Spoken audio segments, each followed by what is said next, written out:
여러분, 다주택자들이 주택을 처분하고 중형으로 이사 갔나요? 지금요, 다주택자들이 가지고 있는 주택도 지금 처분이 안 되고요. 처분한다 하더라도요, 양도소득세 부담이 커지고요. 이러지도 못하고 지금 진퇴양난에 빠졌는데 무슨 다주택자들이 큰 주택을 가겠다는 겁니까? 이건 말도 안 되는 소리입니다.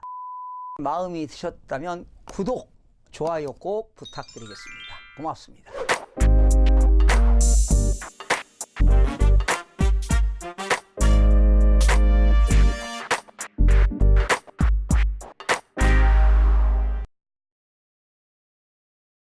시청자 여러분 안녕하십니까? 반갑습니다. 김동수입니다. 중대형 아파트가 다시 뜨고 있다.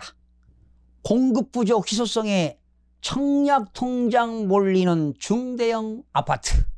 중대형 아파트 희소가치 부각. 이런 기사들입니다. 헤드라인이 되겠어요. 자, 이런 기사들의 핵심 내용은 이렇습니다. 중소형 이주 공급에 중대형 아파트 희소성이 높다. 청약률도 높다. 가격 상승 기대감이 높다. 이런 것들이 핵심이 되겠는데요. 이해를 돕기 위해서 기사 핵심 내용을 기사 내용 전문을 소개하도록 하겠습니다.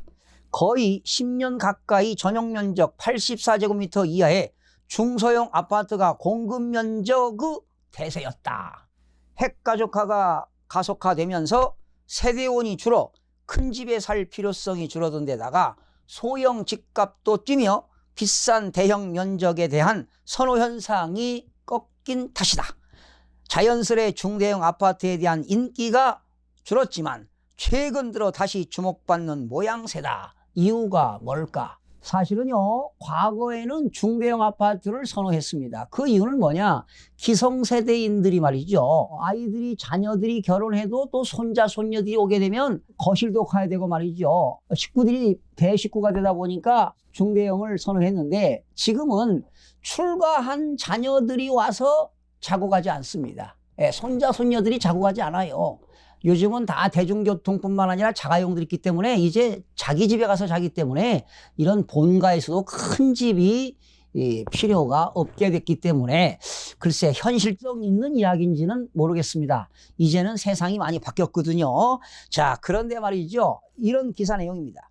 공급은 줄고 가격은 뛰고, 그러니까 지금 중대형의 공급이 줄고 가격은 뛰고 있다. 이런 내용인데 최근 몇 년간 중소형 아파트 인기에 가려 움츠렸던 중대형 아파트가 분양시장에서 다시 주목받고 있다. 글쎄 주목받고 있나요?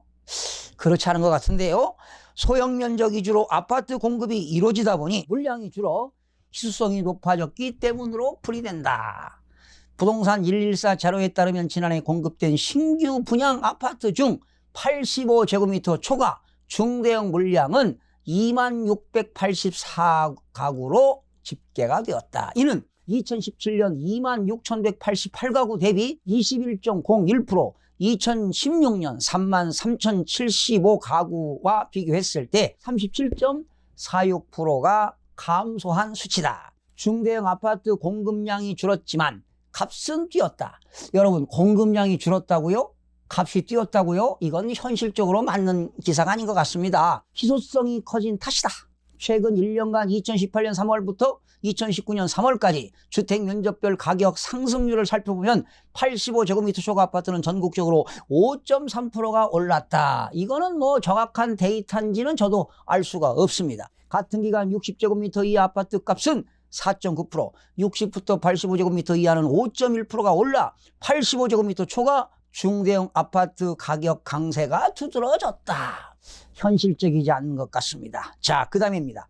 청약 흥행, 억대 웃돈까지, 이런 기사입니다. 가치가 뛰자. 그러니까 중대형 가치가 뛰었다는 거 아니에요? 분양 성적도 우수하다.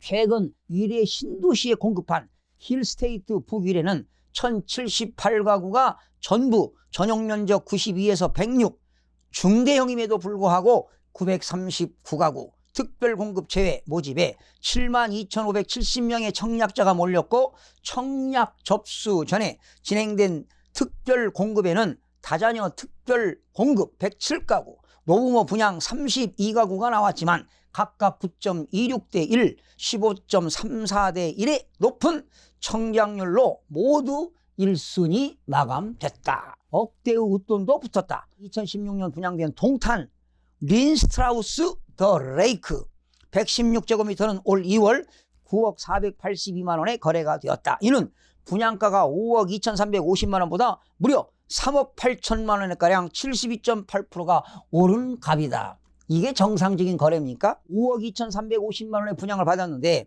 3억 8천만 원이 올라서 72.8%가 올랐다? 이런 건 정상적인 거래라고 볼 수가 없어요. 이게 투기 세력들이 있으니까 이렇게 올라가는 겁니다. 지난 2016년 분양된 동탄 린스트라우스 더 레이크는 956세대예요. 이게 지금 완공이 안 됐습니다. 준공이 안 됐어요. 2019년 12월에 준공이 되면은 이제 2020년 1월부터 뭐 입주가 될 건데 제가 볼 때는 앞으로도 하락이 예상됩니다. 제가 조사해 본 바에 의하면 116제곱미터는 43평형이 되겠는데요. 린스트라우스 레이크가 사실은 프리미엄이 4억까지 올라간 적이 있어요. 현재는 지금 프리미엄이 한 3억 5천만 원 정도 형성되고 있는 걸로 지금 알고 있고 현재 조정 중이기 때문에 올라갈 수는 없고 아마 떨어질 확률이 높을 겁니다. 그 지역의 공인중개사에 의하면 말이죠. 이런 공인중개사가 이런 얘기했습니다. 수요가 많다는 거예요. 그래서 공급이 부족하기 때문에 지금 프리미엄이 이렇게 많이 붙었다. 이런 얘기를 들었는데 과연 맞을까요? 현실적으로 맞지 않는 것 같다고 저는 생각이 들어갑니다. 또 다른 기사를 소개하겠습니다. 서울 영등포구의 A 공인중개사 관계자는 중대형 아파트 공급이 줄자 기존 중대형 아파트 대기 수요가 중대형 아파트의 몸값을 높였고 실제로 찾는 사람도 늘었다며 정부 규제로 세금 부담이 커진 다주택자들이 주택수를 줄이는 대신 주택형을 기존보다 넓게 쓰려는 경향이 생겨 중대형 아파트의 활용도가 커진 점도 최근 다시금 주목받게 된 요인이라고 분석했다. 여러분, 다주택자들이 주택을 처분하고 중형으로 이사 갔나요? 지금요, 다주택자들이 가지고 있는 주택도 지금 처분이 안 되고요. 다주택자들이 처분한다 하더라도요, 양도소득세 부담이 커지고요. 참 이러지도 못하고 지금 다주택자들이 지금 진퇴양난에 빠졌는데 무슨 다주택자들이 큰 주택을 가겠다는 겁니까? 이건 말도 안 되는 소리입니다. 제가 말이죠. 이런 기사를 보고 말이죠. 우라통이 터져가지고요. 2019년 1월부터 4월까지 4개월 동안 중대형 아파트 매매가격 지수 변동률을 제가 직접 장시간에 걸쳐서 조사를 해봤습니다. 2019년도 중대형 아파트 매매가격 지수 변동률을 조사해봤습니다. 전국의 지역별로 조사를 해봤는데요. 면적이 102제곱미터부터 135제곱미터 이하 변동률을 전국적으로 여러분들에게 소개를 해드리도록 하겠습니다. 전국적으로는 마이너스 0.74% 하락했고요. 수도권은 마이너스 0.89% 하락했고 지방은 마이너스 0.50%가 하락을 했습니다. 6대 광역시는 마이너스 0.20% 하락했고 5대 광역시도 마이너스 0.20% 하락했습니다. 구계도는 0.84%, 서울은 무려 마이너스 1.19% 중대형이 4개월 동안 하락했는데 뭐가 지금 올라가고 있다는 겁니까? 그리고 강북권역은 마이너스 0.72% 하락, 강남권은 더 하락했습니다. 마이너스 1.59%가 하락을 했습니다. 경기도는 0.82% 하락, 인천은 0.14% 하락,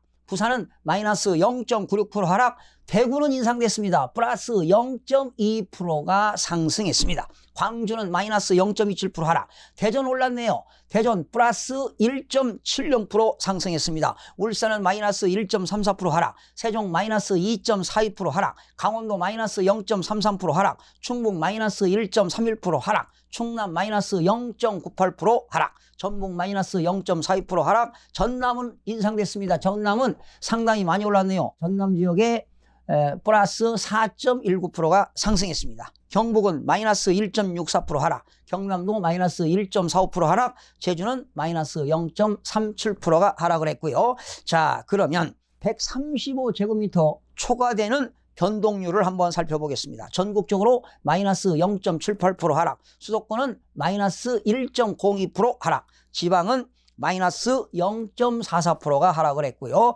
6대 광역시는 상승했습니다. 플러스 0.39%가 상승했고요. 5대 광역시도 플러스 0.19%가 상승을 했습니다. 구계도는 마이너스 1.33% 하락, 서울 마이너스 1.46%가 하락했습니다. 강북권역 마이너스 0.44, 강남권역은 더 하락했습니다. 서초, 강동, 송파, 강남 마이너스 1.77%가 하락했습니다. 경기 마이너스 1.01% 하락, 인천 상승했습니다. 1.60% 상승했습니다. 부산 마이너스 0.43% 하락했고 대구 1.36% 상승했습니다. 광주 0.61% 상승했습니다. 대전 플러스 0.73% 상승했습니다. 울산은 마이너스 1.69% 하락, 세종과 강원은 변함이 없습니다. 충북 마이너스 1.39% 하락, 충남 마이너스 0.83% 하락, 전북 마이너스 0.40% 하락, 전남 플러스 0.36%가 상승했습니다.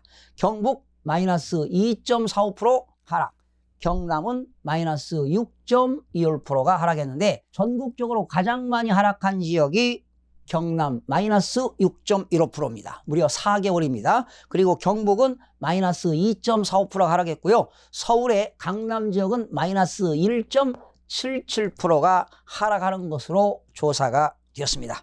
2019년도 중대형 아파트 가격이 상승한 지역은 방금 말씀드린 대로 대구, 광주, 대전, 전남 지역으로 파악이 됐습니다. 중대형 아파트를 구매하고자 하는 사람들이 있다면 지금은 매수 타이밍이 아닌 것 같다고 강력하게 말씀드리고 싶습니다. 앞으로도 전국적으로 대단지에 구축된 아파트가 중장기적으로 하락장이 이어질 것으로 예상해 봅니다.